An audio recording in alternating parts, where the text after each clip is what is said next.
Today we're going to talk about parts of speech. 8 parts of speech: verbs, nouns, pronouns, adjectives, adverbs, prepositions, conjunctions, and interjections. All words fit into one of the 8 parts of speech I named on the previous slide. Sometimes words can fall into more than one category depending on the way the word is used in the sentence. We're going to start with verbs. A verb tells what the subject is or what the subject does. A verb expresses action done by or to the subject. A verb can also express the subject's state of being. Some verbs are run, jump, walk, sit, stand. So in a sentence, I run fast, run is the verb. State of being verbs, am, is, are, was, were, be, being, been, are used in sentences such as I am happy.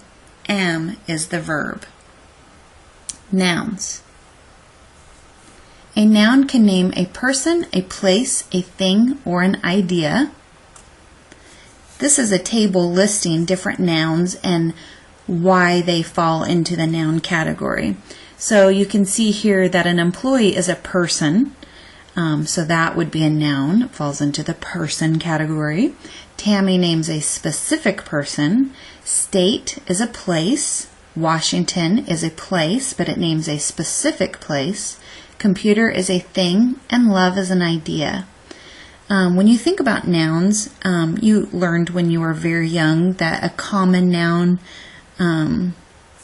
is, like, for instance, employee, whereas a proper noun would be a specific person, place, or a thing. So employee is a common noun, and Tammy is a proper noun.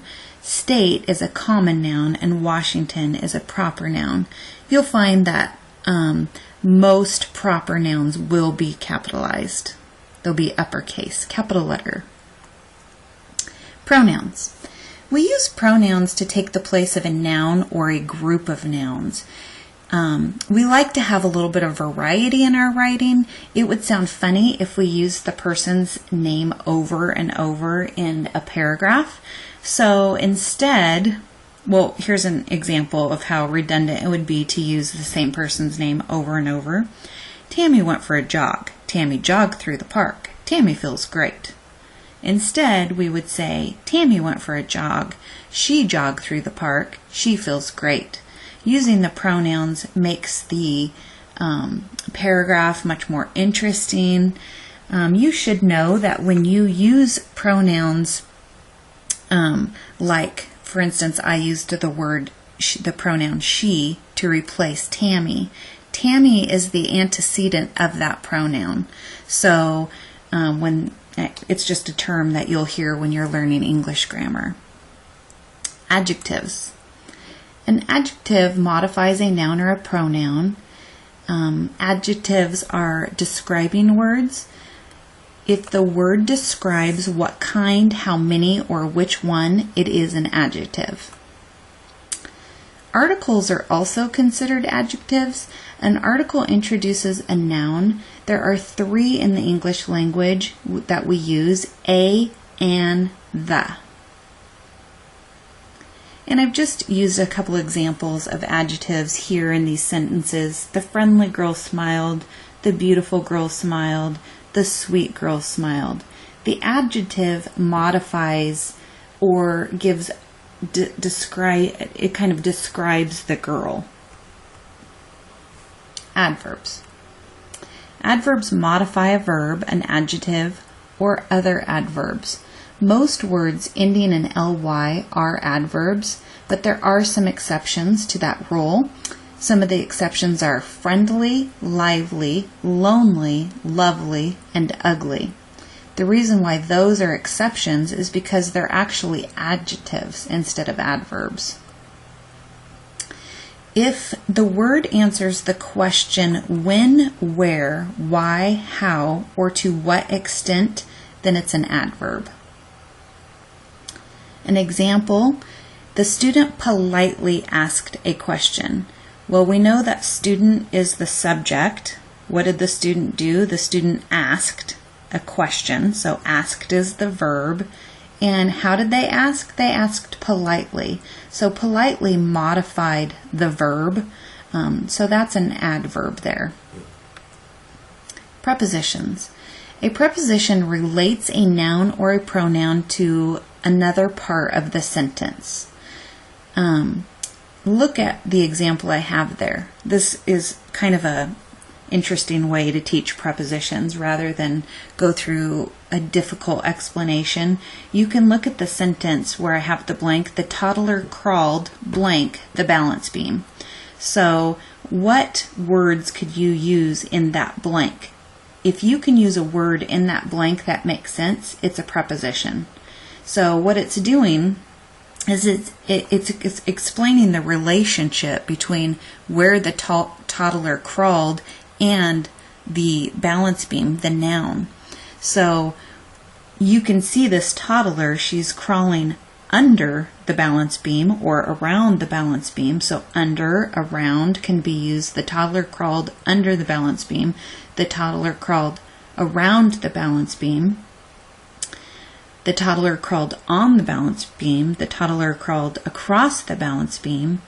Other prepositions that could be used would be along, behind, beneath, beside, by, near, toward, upon. So these are all prepositions, and there's quite a good long list of prepositions that you'll want to learn. Conjunctions. A conjunction connects two or more words. There are 7 conjunctions: and, but, or, nor, for, yet, so. An example of connecting 2 words: she is strong and intelligent woman. Oh, I'm sorry. She is a strong and intelligent woman. So you could see and connects those 2 words there, strong and intelligent. Coordinating conjunctions connect words, phrases, or clauses. So an example here, I've got 2 different, looks like independent clauses. So the hairdresser did a great job on my hair, and she was very nice to me. So and connects those 2 complete sentences.